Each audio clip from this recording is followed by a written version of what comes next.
We treasure the legends, those who paved our way.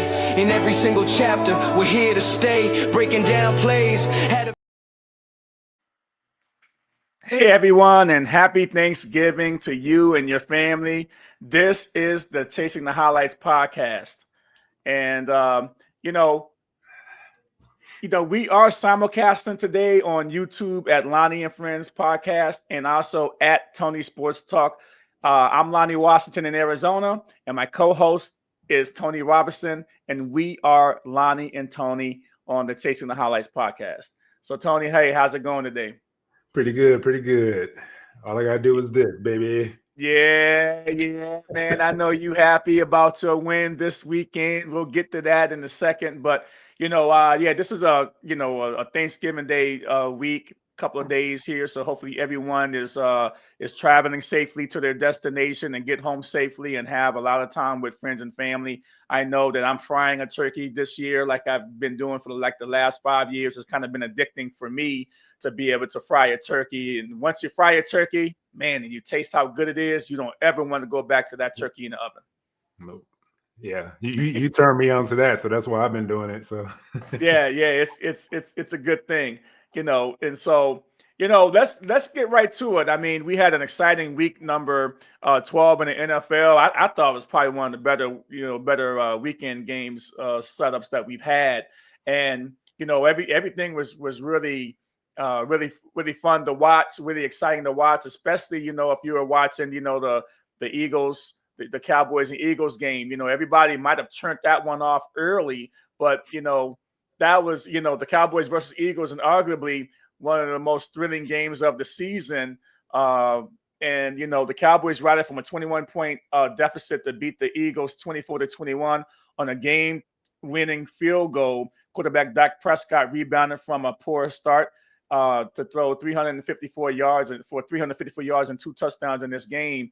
This was an unbelievable game to watch, and I really couldn't believe actually what I was actually watching. I mean, we were watching this game and we were like, oh man, look at this.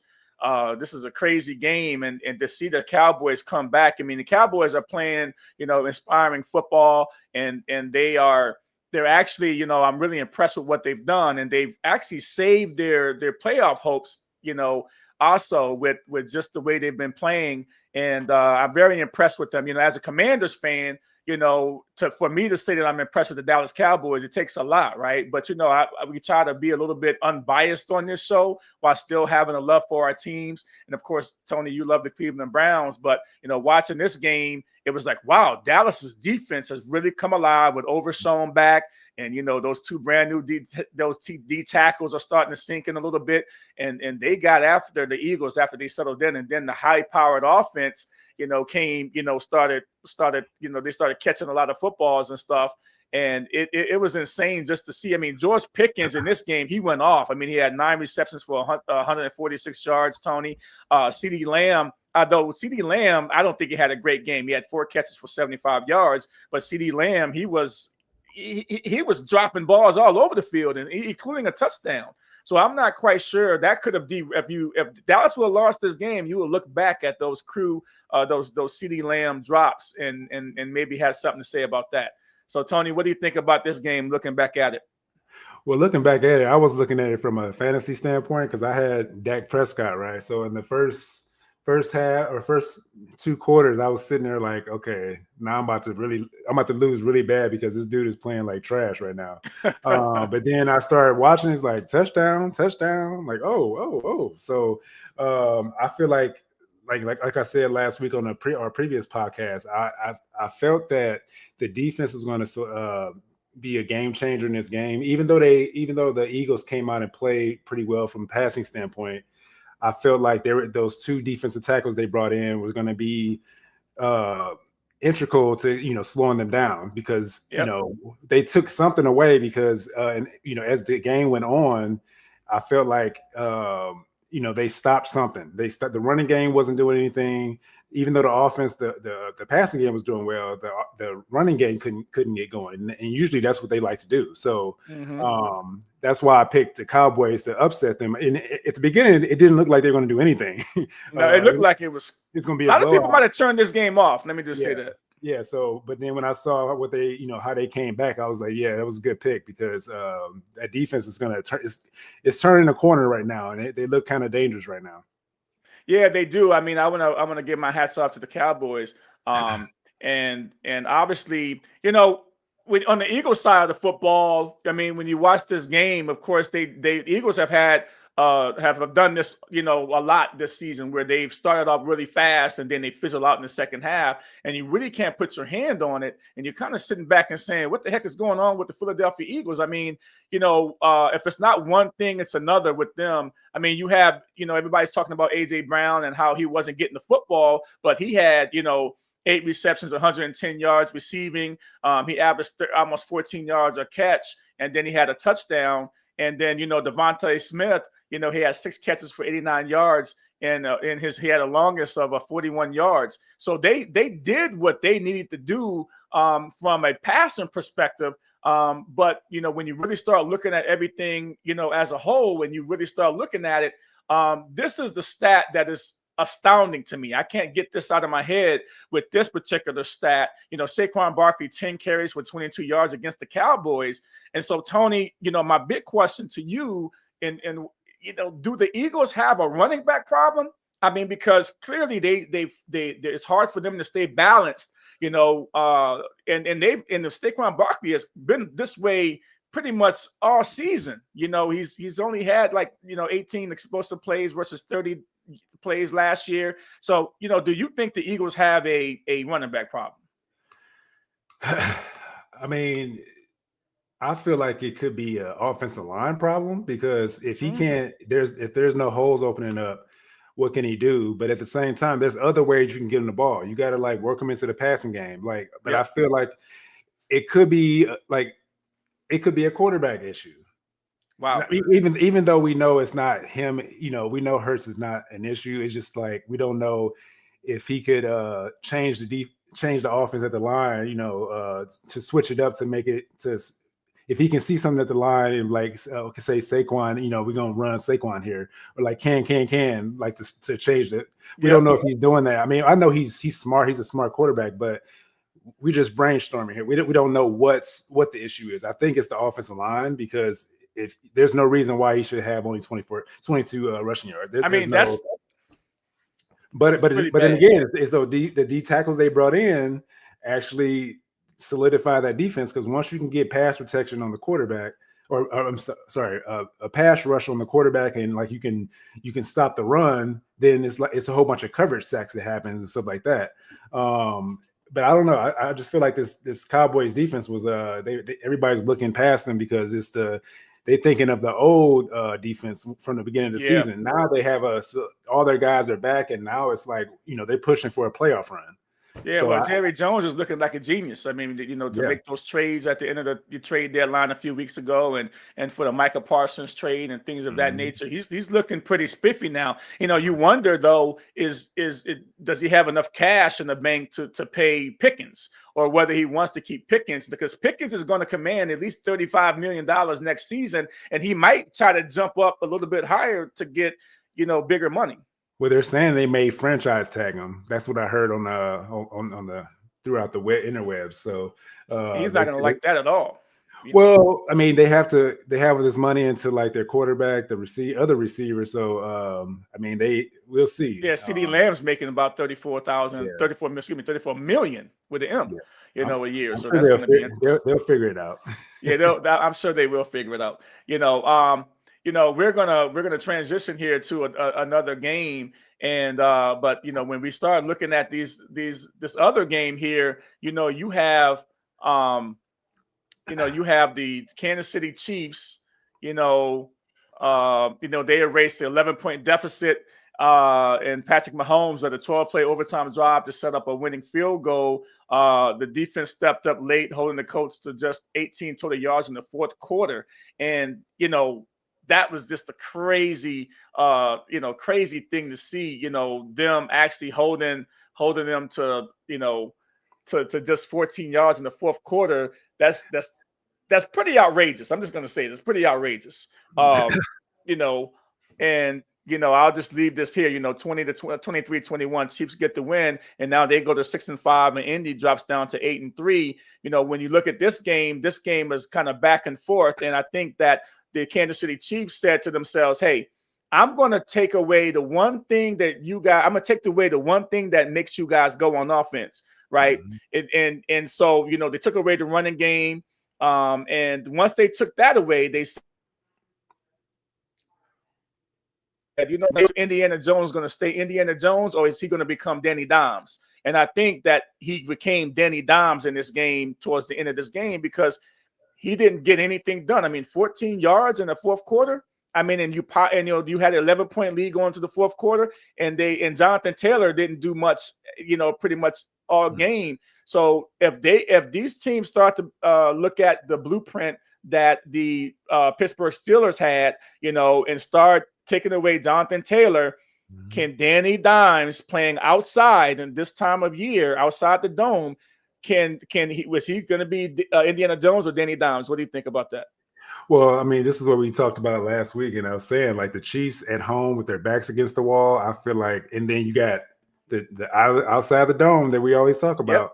Like, you have to, like, even though they're trying to take something away, there's just like we were talking about Saquon, you have to be able to get the ball to them in some other way. You have to dump it off to him to get him going. But it seemed like they were spying, like just locking in on him or something. I don't know what it was, but I feel like at times they always try to get Daniel Jones as their, like, the savior or whatever. They want him to take over instead of going with the guy that got you here, right? And I feel like they kind of fall into that a lot because there's times they should have ran the ball no matter what was going on, like to work the clock, and they just kept throwing and throwing. I'm like, they came out and did. I was texting my friend Dustin, this on my son's his daughter's on my swim team and everything, and I texted him. I was like, because he's a Colts fan. I was like, why are they passing? He's like, I don't know, bro. Don't ask me. So,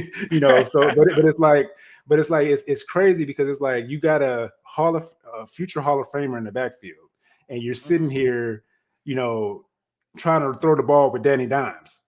If you keep trying to go through him, he's going to give you Danny Dimes. He's a good quarterback with this team, but you can't keep trying to rely on him. And when you're up by 11 points. Run the ball. What are we doing here? So I got kind of pissed off at that when I was watching it. So. Yeah, I know and you know what, we watch a lot of football. I mean, I watch Red Zone a lot, when I'm not watching, my team play, I watch the Red Zone. And so I get to see all the games, all the plays. And if there's a hot game, I'll go and watch that game and then kind of switch back and forth. And, so I get a pretty good perspective on what's going on a Sunday. Every Sunday, my wife knows that, hey, on Sundays, don't bother me. We can do shopping during the off season on Sundays, but during the season, don't bother me. I'm locked into all the games. And so this is what we do. When we do these podcasts, we've seen a lot of the games, we've seen the stats, we've seen some fantasy.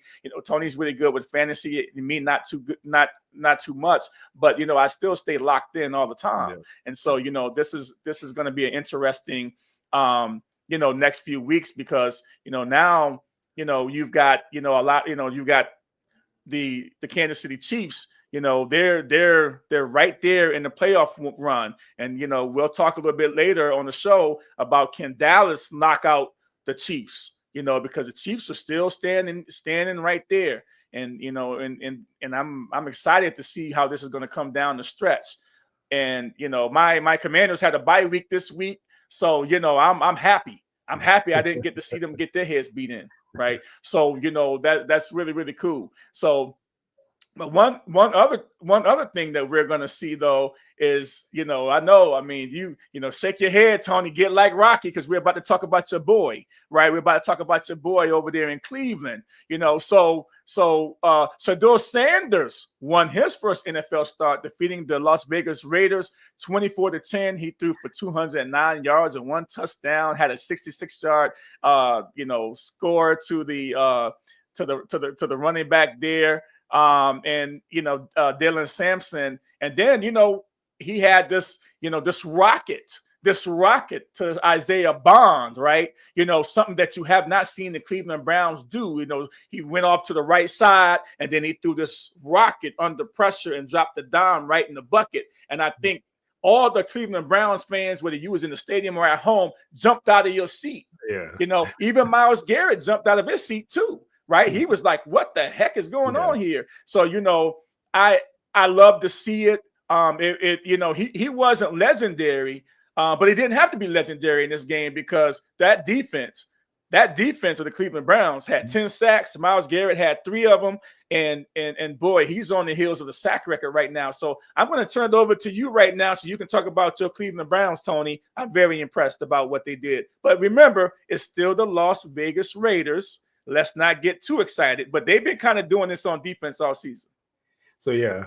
Don't diminish my team. We got 3 dubs. No matter what we're both 2-8. We're both 2-8. We're both 2-8. We're both 2-8 at the time. So a win is a win, especially in the NFL. So pretty much what we did is what I said we supposed to do. Pretty much have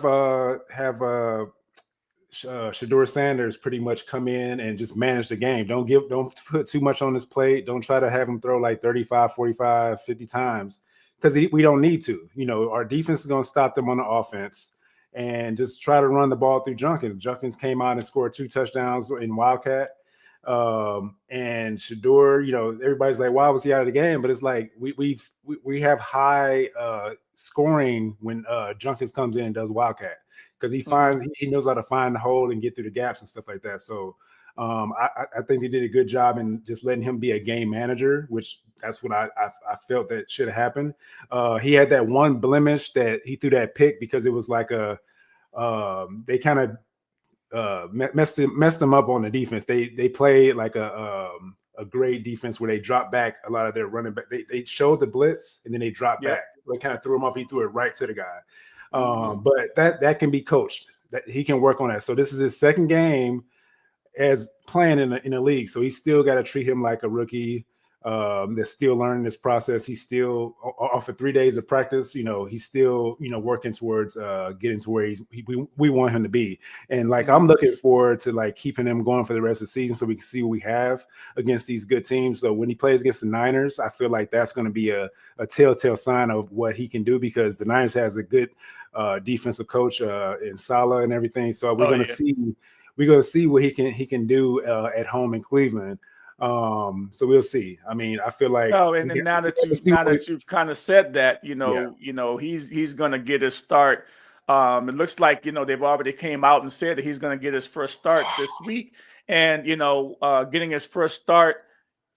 Excuse me, his second start this week. They've already named him the starter for this against the 49ers, and one of the things that a lot of people did not know, or maybe not know, what Sanders did this week. This was an amazing stat that I was able to pull up here. And Sanders had 3 passes over 35 yards against the Raiders, and the Cleveland Browns as a team had only 1 pass over 35 yards all season. So let's just back up for a second. Let's just say this: Shedeur Sanders had 3 passes in this game over 35 yards. But the Cleveland Browns as a team and all the quarterbacks, Flacco and Dylan Gabriel, combined after 11 games, they only had 1 pass all season over 35 yards. Now, Tony, make that make sense. So this is what I was saying before. This is the whole thing about Shedeur Sanders that a lot of people that don't watch our football, don't watch Cleveland Browns, a lot of these people come in the comment section and want to talk stuff. But I feel like for Shedeur is just about them hating him and his father and his legacy or whatever right. you want to call it. But if you actually watched our games, like I was saying this whole time, I watched every single game. Even though we lost, I still watch our games because I'm a true fan, 45 years. So when you have a guy that can't throw the ball accurately downfield, and we know we have a quarterback just sitting in the wings, just waiting to get his opportunity, we know that he can throw the ball downfield accurately because I've seen it. Even though it was at the college level or whatever, they try to make up this whole thing about him, getting sacked in Colorado a lot. Even though he didn't have an offensive line like a SEC offensive line or whatever. They don't talk about that. They want to just talk about how many sacks he had or he did, even though those times he was getting sacked, he was still making plays downfield and throwing the ball accurately downfield and stuff like that. And you want to say, oh, he threw it to a Heisman Trophy winner, but in order to have a Heisman Trophy winner on your team, you have to have a quarterback to throw you the ball.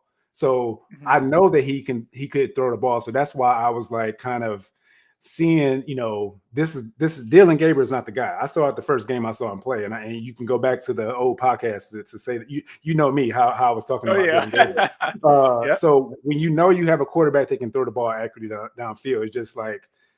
And we had Joe Flacco too there that wasn't doing, but I think it was the scheme. It wasn't the quarterback. Let's get back to that.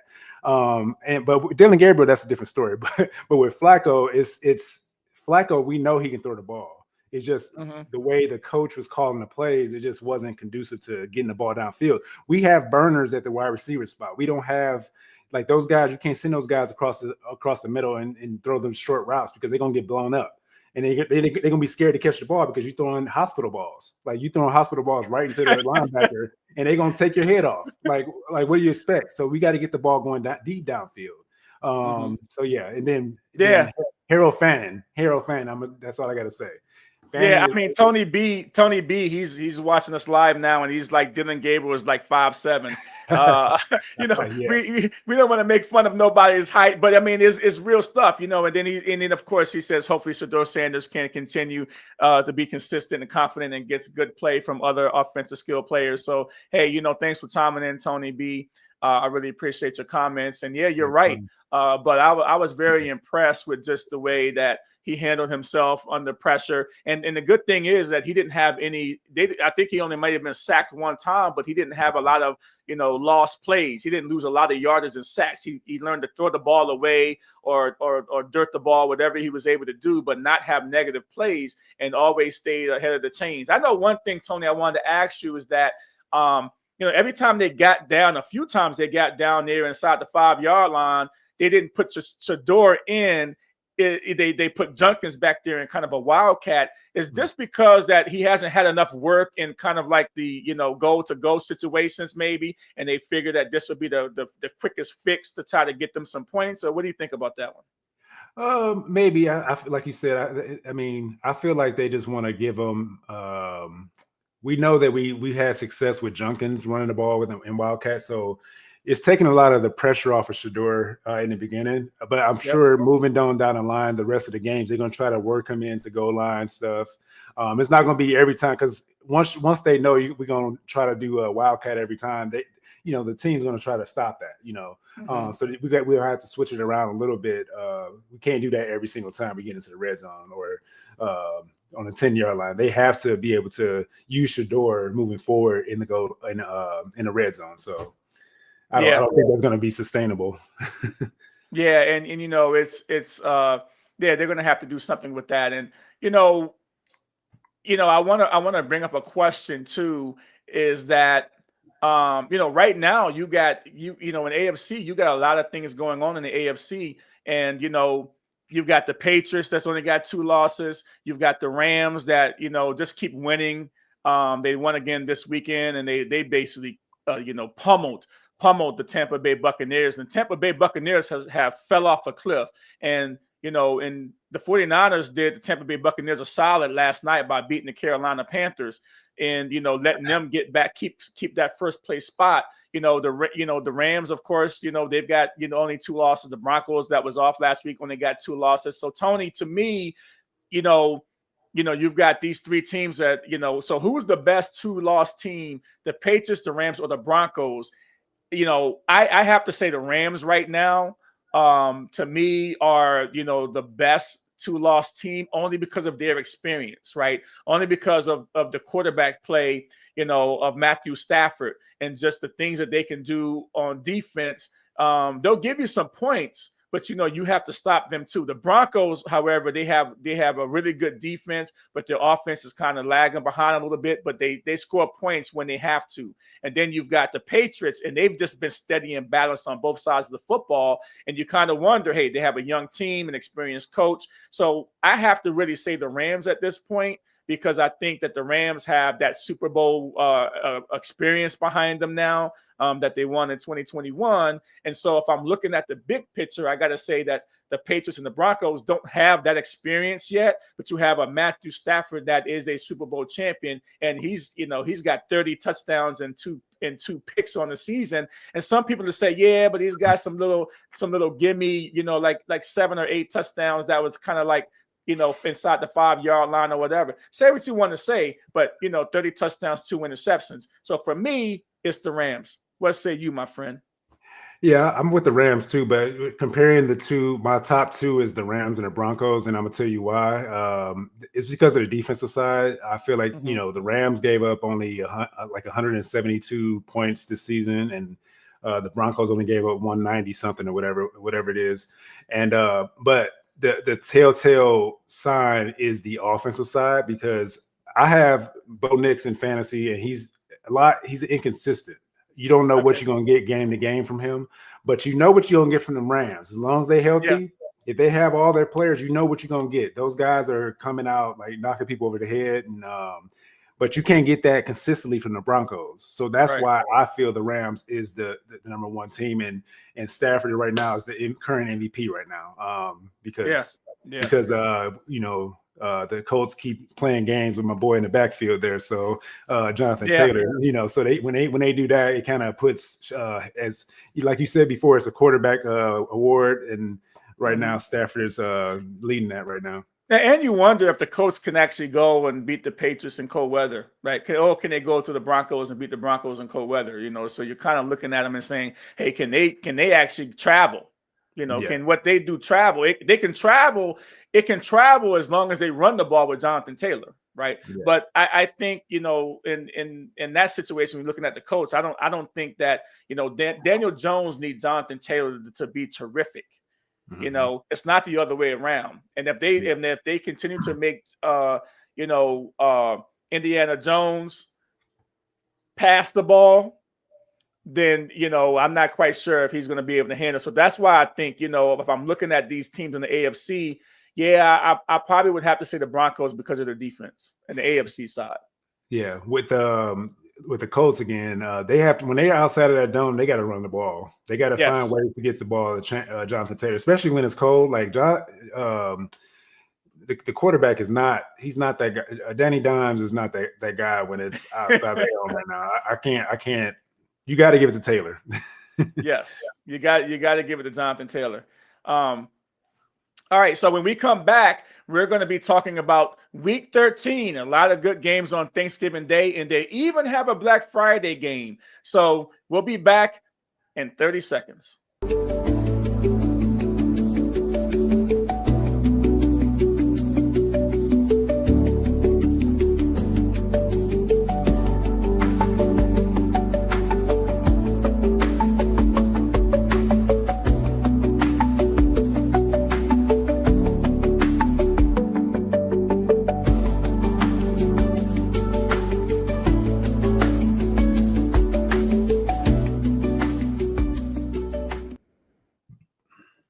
Hey, and welcome back to the Chasing the Highlights podcast. My name is Lonnie Washington. I'm in Arizona, and I'm here with my co-host, Tony Robinson. He's in Texas. Together, we are Lonnie and Tony on Chasing the Highlights.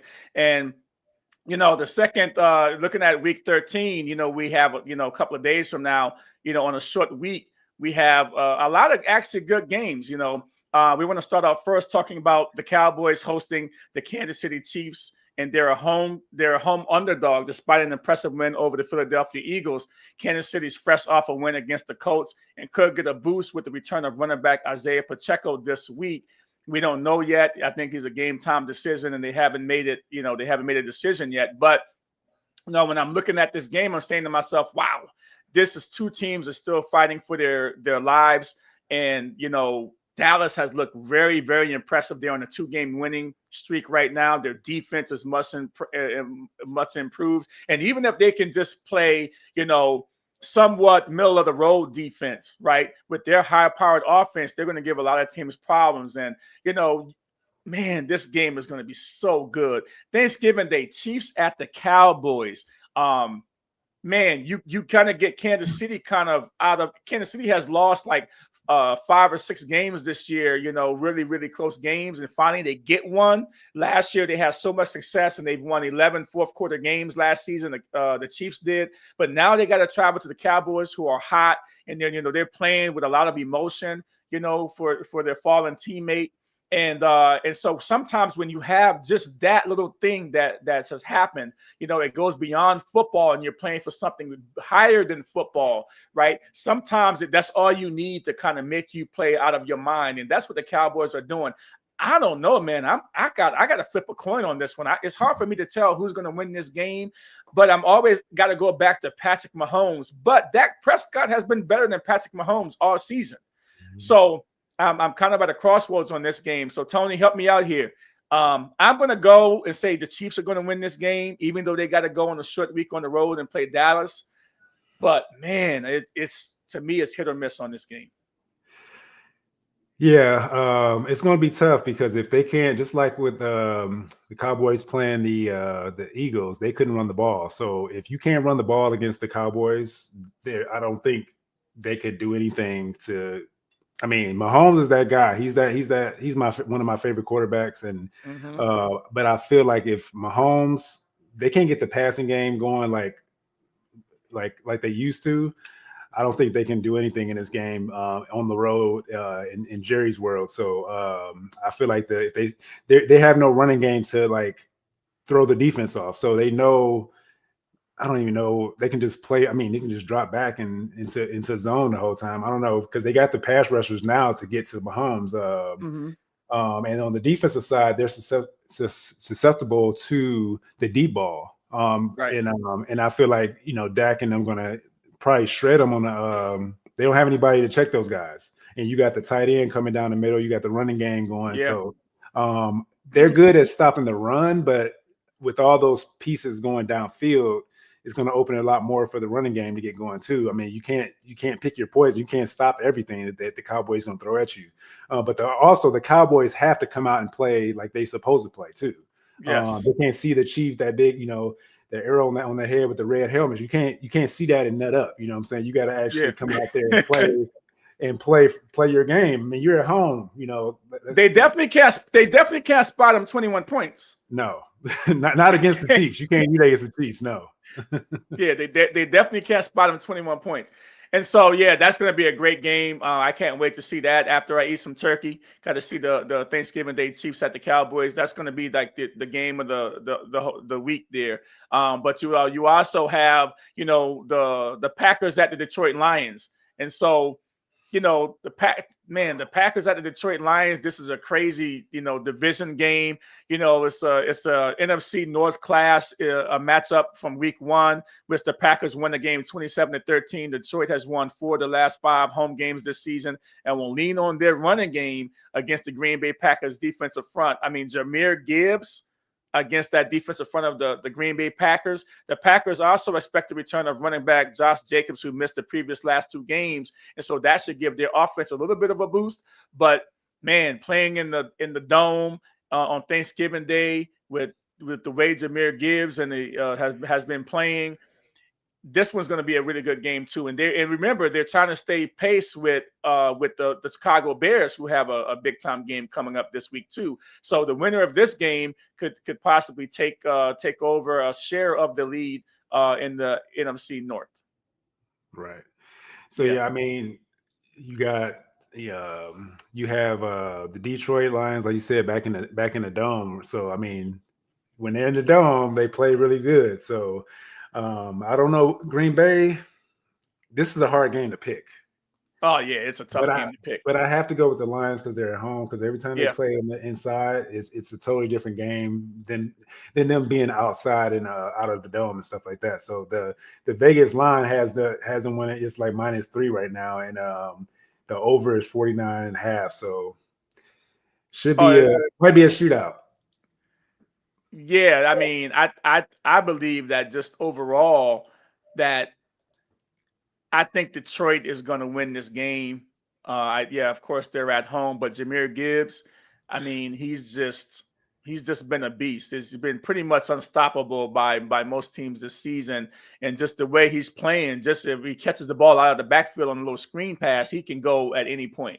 You give him the ball on a sweep or just up the middle, he makes a couple of cuts, he can be gone. And so when you look at this particular game and them not having any elements to have to deal with in the confines of their own home, and that's one of the benefits that the Detroit Lions and the Dallas Cowboys have. They started this whole thing with the Thanksgiving Day game years and years ago. They invested in this game, right? They said, hey, we'll sign up for this game every Thanksgiving. And so for like the last, anytime that I can remember, they've had this home field advantage that was always put on the schedule every year. At this time of year, when you have a team that's a potential playoff team, it's a big benefit to come off a short week and to play a game at home on Thanksgiving.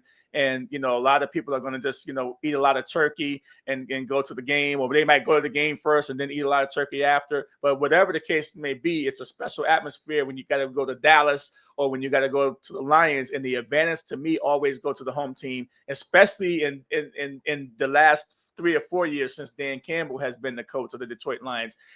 This is going to be a really good game, and they're going to want payback. The Packers are not the same team that they were on week 1 where they had that potent defense. They've got some cracks in the defense right now if you're the Packers, and the Lions can't wait to feast on that crack in the defense if you're looking at the Green Bay Packers. Yeah, definitely. Yeah. So, we're going to move on. We got, you know what? Let's go to, let me first talk about, just overall, we've got the Commanders, the Broncos going to the Commanders. Okay. And that's the Sunday night game. I don't expect much at all from my team, the Commanders. That's why I don't have a nice graphic on the screen. I'll just talk about them very short and brief, and I always kind of tell Tony, when your team is bad, I'm not going to talk about you on the podcast. I'm not going to talk about you. Your team is out of the playoff hunt. The only reason why the Cleveland Browns, and they are a bad team, they're not really a good team either. Their defense is top 2 defense, right? But the Cleveland Browns is a bad team also. But the only reason why they get airplay is because of Shedeur Sanders, right? He is driving all the media and everything. Just him alone, the NFL, when they get him, their ratings go up. Shedeur Sanders is good for the NFL, regardless on how they try to keep him out of the league. But my team, 3-8, the Commanders, and no Jayden Daniels either because he still has the elbow injury, but he is back to practice this week. So you might see, and I don't really want to see him play the rest of the year, but I understand why he got to play. I know you're chopping at the butt to say something, so what do you want to say? Yeah, misery loves company. Why you got to tie my team in there when you talk about your misery loves company, but your misery might be coming. You did get a win. We've lost like 7 straight, so your misery is going to be a little bit, curbed because y'all got a victory. We ain't gonna get another victory because I don't see there's no way that the Commanders is winning this game. And if they do, I'll come back on here and eat pie. But yeah, I'm going against my team. No Jayden Daniels. Everybody's coming off a bye week. But you know what? We might get some gumption up. Maybe there's a lapse somewhere in the 9-2 Broncos. I doubt it. So we'll just leave that right there. We'll do a slide out of that, real quick. But, I'm not going to let you off the hook either because, we've got the 49ers at the Cleveland Browns, right? And, Purdy Purdy last night had 3 interceptions, right? Mm-hmm. Purdy last night did not look good to me at all. But they're not going to go back to Mac Jones, right? Because, Purdy is their franchise guy. He didn't really look good last night and throwing 3 picks in like the first half. And put them in a bad situation. But what saved them is Bryce Young was equally as bad on the other end. Throwing the interception, at the 5-yard line, throwing the interception, making bad decisions with the ball. He did not capitalize on the opportunities last night, and he gave the 49ers an out, right? Yeah. But the defense also played strong. We talked about Robert Saleh, on the defensive side, the defensive coordinator, the former Jets head coach. And he's like another head coach out there, just dealing with the defense. And with all the losses, with Bosa gone and Warner gone on defense, they still are locking teams up on defense and playing really good defense because you have an experienced defensive coordinator in Saleh that is creating, taking away something in your weaknesses, and he's getting after the people. So Shedeur Sanders, you know, he had an awesome game last week, but he's stepping up in class to a 3-loss team. And, you know, I'm not quite sure if he's going to be doing, if he's going to be showing all that. I'm not quite sure if he's going to be doing all that in this game, Tony. And I'll let you take it from there. Yeah, Robert Saleh is a great defensive coordinator. He just pretty much came back home, back to San Francisco 49ers, because he was there before he went to the Jets. So they had to bring him back because of his great play calling on the defensive side. So that's what I'm pretty much saying to everybody I've been talking to about this game coming up. It's going to be a tough game. It's a good test for Shedeur. You know, you got the little gimme game against the Raiders. Even though the Raiders play pretty solid, they played okay on the defensive side. But this one is going to be a good test for to see where he's at and like playing against a true NFL pretty much Pro Bowl or whatever defense or like whatever you want to call it. Even though they have losses, like you said, even though they lost players, they next man up mentality there. He trained the coach trains them to be the same players. You know, whoever gets out of the game, everybody's filling in and doing what they got to do. So, but I still think that if Purdy keeps playing the way he's playing, throwing interceptions, I feel like our defense can get some points scored potentially. Because the thing about it is we have to stop McCaffrey. We can't stop McCaffrey. We're going to lose this game, but there's some kind of way we have to. I don't know if we're going to put 8 in the box to you know, put pressure on McCaffrey and like on to get in faster on Purdy, because shoot, you got that boy Myles Garrett. He getting in there fast. So I think they may try to put 8 in the box to try to like slow down McCaffrey and like get to Purdy quicker. And just do coverage stuff with the other guys and see what happens. That's the only thing I can think of to slow down the 49ers on the offensive side and potentially can get some strip sacks and get some fumbles and score on the defensive side potentially. So, but you know, I got to go with my Browns because you know what it is. Yep. especially with this going on. Yeah, I get it. I understand it. I get it. I understand it. That's your team. You coming off a big win. You think you have some hope here. You have some hope only because the defense is really, really good. And of course, you know, I said, hey, I'm glad you guys won because now the Commanders and the Cleveland Browns are both 3-8. And right now I want draft position. You know, when your team is out of it by Thanksgiving, you only want draft position, right? So both teams are 3-8, the Cleveland Browns and the Commanders. And so I'm hoping that the Cleveland Browns win this game. And they could. The defense is good enough to win. It's just, man, I don't know how Shedeur Sanders is going to handle that Saleh blitz. Yeah, but we, you know, like you said with the draft position though, but we still have 2 first-round picks. Yeah, to go along with our actual first-round picks. So I think we're good. We like if we can. I feel like we should try to see if he can actually win these games and not try to tank like I thought we were. I mean, if just try to let this dude win, just manage the game. All Shedeur has to do is don't go over 25 passing. Just try to run the ball and like just play safe and just let the defense help you win the game.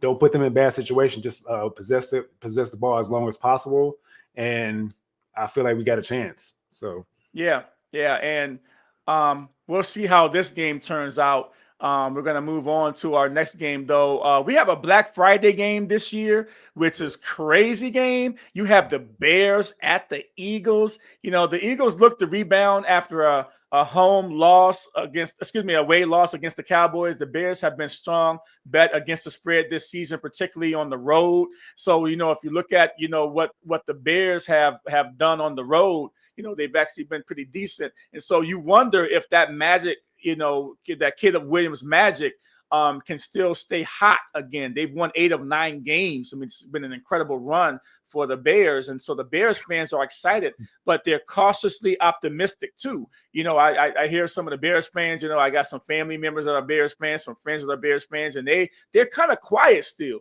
That they haven't really came out and roared yet. I mean, last year when the Commanders were like in this position that the Bears are and they were on their run, I mean, I was chirping. I was like, yeah, my team, this.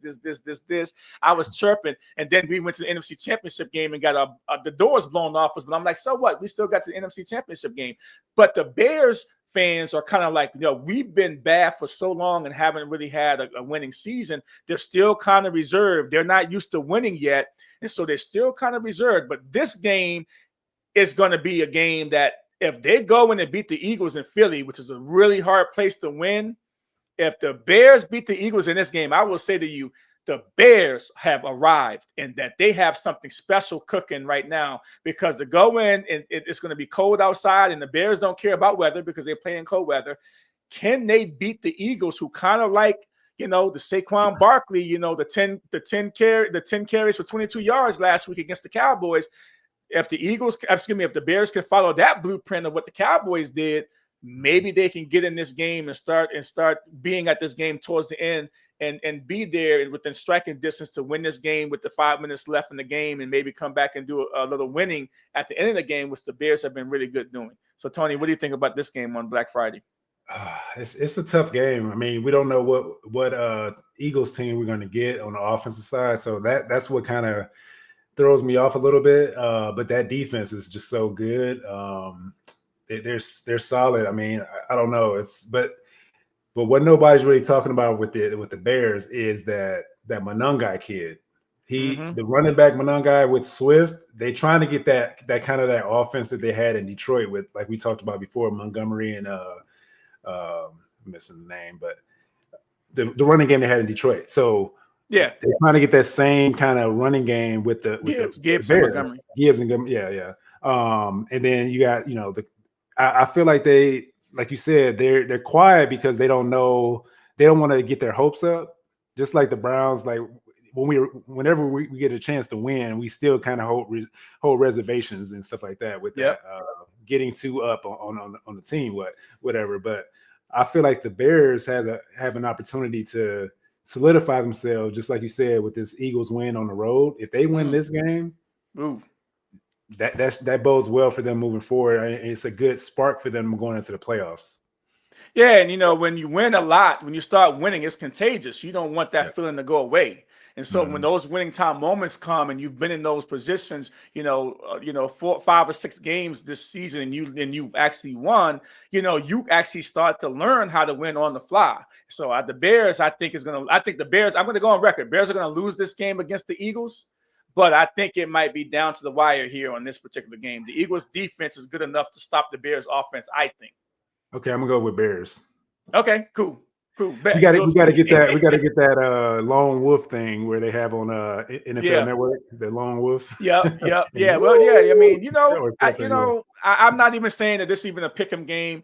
They're going to play the Eagles. They'll come down a notch after the Eagles beat them, and the Eagles will get back on track to where they need to be. Jalen Hurts, when he started talking, real reserved in press conferences after losses, he doesn't usually have 2 bad games.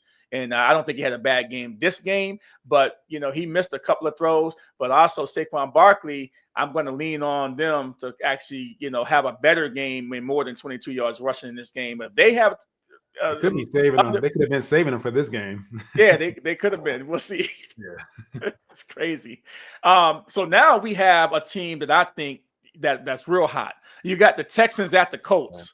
The Colts coming off that deflating loss at Arrowhead last weekend. And now the last time we saw the Colts, the only thing that they were doing was sacking Josh Allen 8 times last Thursday night. The only thing that Texas was doing the last time we saw them was sacking and beating up on Josh Allen to 8 sacks last week.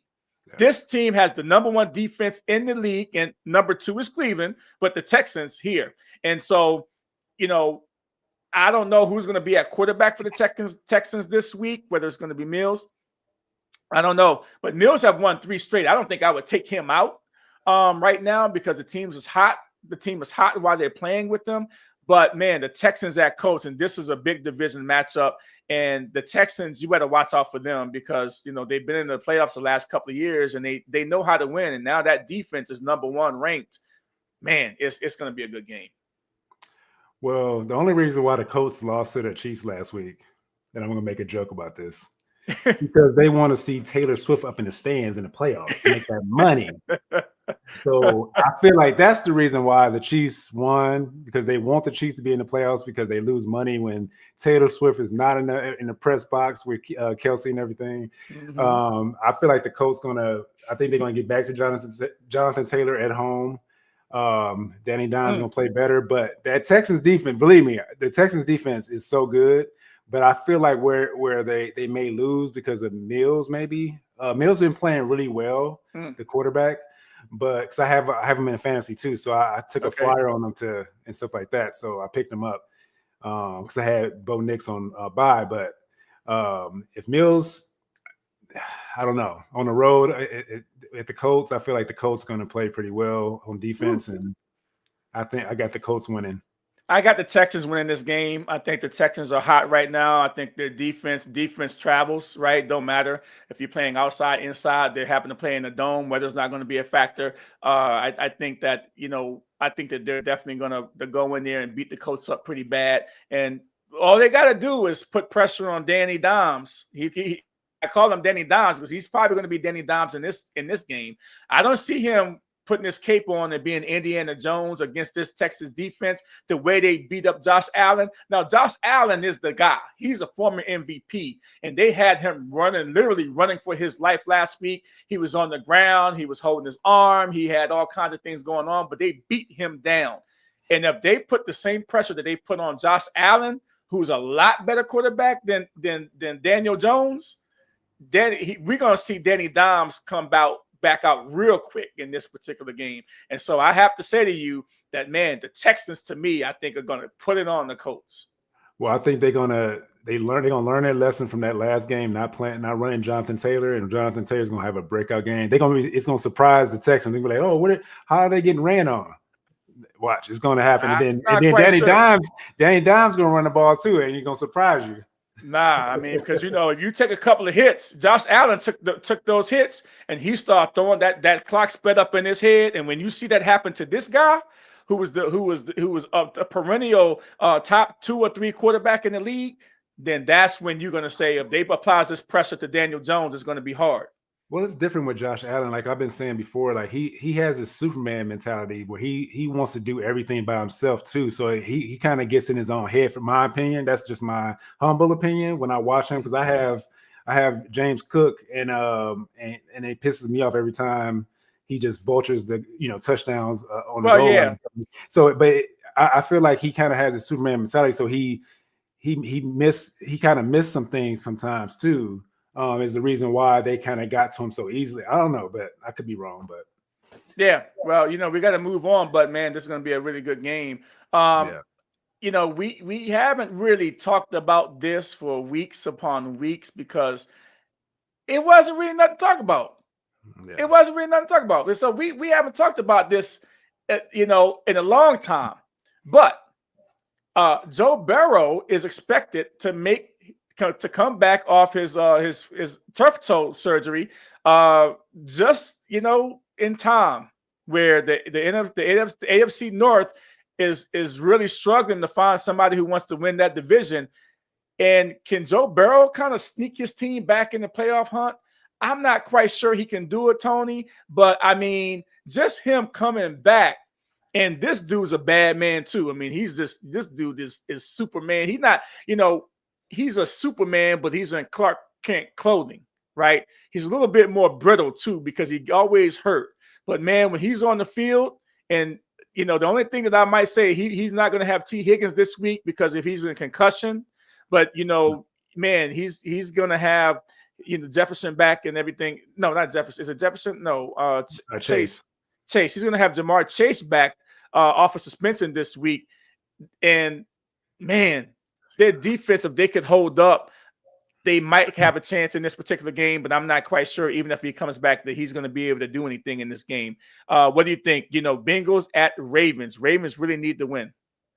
Well, we know what the defense is going to do, and it's not that much. They can't really stop anybody that much. But so for the offensive side, if they have Jamar Chase and they have Yoshi Bosch that nobody really talks about as much as that. I know him because I have him in my fantasy team. I picked him up for a flyer, but and then they got Gesicki that's playing the tight end spot. He's playing. No, that's another team. It's Fant. Noah Fant from that team. I think that's what it was. But I feel like if he comes back now and they lose, it's a waste of time bringing him back, because I don't want to have my franchise quarterback playing for nothing and have a chance to get hurt again. With that, that offensive line can't block nobody. But there's 6 games left. These guys don't like these. There's 6 games left, so these guys are going to play, whether they're 3-8 or whatever the case may be. They're going to play. Yeah, it's tough though, because you gotta, like you said, he's Mr. Glass, right? So it's like, I mean, you can't blame it on him like he's just injury prone. It's just the fact that he's not getting proper blocking, and when he gets hit, he gets hurt. I mean, the kind of injuries that come up, that's what happens. So it's like it's kind of hard to tell, like, where this game is going to go. But I feel like the Baltimore Ravens, because they got their defense, everybody's back on the defensive side. They got Derrick Henry going, because, like I said, when it gets cold outside, they start wrapping up that run game. And Derrick Henry, then you gonna have Lamar Jackson coming at you. I feel like they're gonna put up like 40 points. Oh, wow. That's. But I don't know how many points the Bengals gonna put up though. I mean, it may be a shootout. You never know. But if this guy's playing, I don't know. It may be a shootout. But I got the Ravens winning. Yeah, I got to go with the Ravens too. It's not, the Ravens, they still got, Lamar Jackson, and they've been winning. They've won 5 straight. And with him on the field, even though he's not, there's something not quite right with Lamar Jackson yet, I think. And maybe he's still dealing with some injuries and stuff like that with the hamstring, and maybe some other little things going on. So maybe that's why he hasn't really really been himself. But they're doing just enough to win. And as long as their defense can keep them in games, Lamar Jackson will make enough plays and find enough plays to win. And I don't even think Derrick Henry has been doing much at all this year either, compared to what he was doing last season. And I'm not quite sure what that's all about. But this division, the Pittsburgh Steelers have lost control of this division. And, it's pretty crazy to see. And everybody kind of predicted it too. It's too bad that the Cleveland Browns don't have a quarterback, because their defense is so good, because I would say that this division is still not, out of reach. You got 6 games left. Anything can happen. But, if the Cleveland Browns or one of these teams, the Cincinnati Bengals, can win a couple of games and beat a couple of teams and get a little bit of help, they could be right back in this race too, because this division is not going to be won, I think, until like the next to last week of the season. Yeah, definitely. Yeah. And so that there is going to be, is what we're going to be watching for. But yeah, I mean, we are right up against the clock here, and all the other games, to be honest with you, you guys can kind of figure that out on your own, because the ones that we previewed are the ones that I'm definitely going to be watching. And you've got 4 games that's going to happen before Sunday, so some of the games are going to be kind of slim pickings when you look at, you got the New Orleans Saints at the Miami Dolphins, you've got Atlanta Falcons at the Jets, Arizona at Tampa. That actually might be a good game. The other game there is you got the Pittsburgh, the Buffalo Bills at the Pittsburgh Steelers. Both teams need a win desperately. The Buffalo Bills, after getting their head beat in, by the Texans last week, they need this win big time, right? The Steelers, I think, are going to go by the wayside, but the Buffalo Bills need to keep pace in the playoff run. And I'd rather see the Buffalo Bills in the playoffs than actually seeing, the Pittsburgh Steelers, because I know that Buffalo can maybe win some games, but I don't think Pittsburgh even have a chance. Yeah, that's true. I mean, yeah. But I don't know. That's tough. I don't want to see the Steelers win, because that's a Brown. They're in your division, rival, right? So, they're in your division, so you're a division hater, right? Well, we still have a chance to come up potentially if they let Shedeur play and do his thing. Yeah, well, we'll see. We'll see how it works out. So, guys, thank you again. Hey, be safe out there. Have a happy Thanksgiving. Tony, my friend, I hope you have a happy Thanksgiving with your family. I got my dad with me this week, and, I'm going to have a good time and spend time with some family. It's this time of year here that we cherish, and we need to understand that, people in our lives, they might not be in our lives all the time. So cherish every moment that you have, especially if you have older parents, and then you have family that are coming in. So hold them tight, and have a good Thanksgiving. Hey, this has been the Chasing the Highlights podcast. My name is Lonnie Washington, and it's Tony Robinson there. Thank you very much, Tony. Hey, we'll see you next week. See you.